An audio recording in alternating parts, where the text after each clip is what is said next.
স্বার্থপর এই দুনিয়া, খোদার কসম কারোর জন্য থামে না, বড় স্বার্থপর এটা।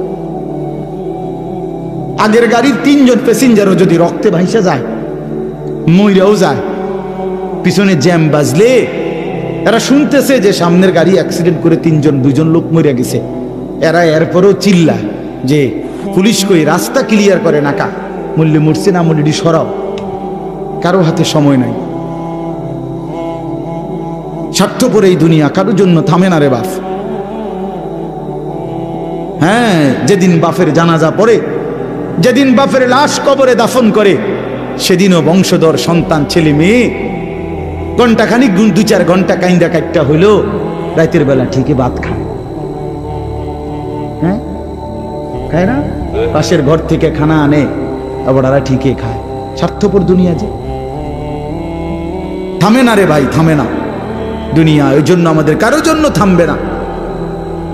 তুমি আমি মরে গেলে শেষ।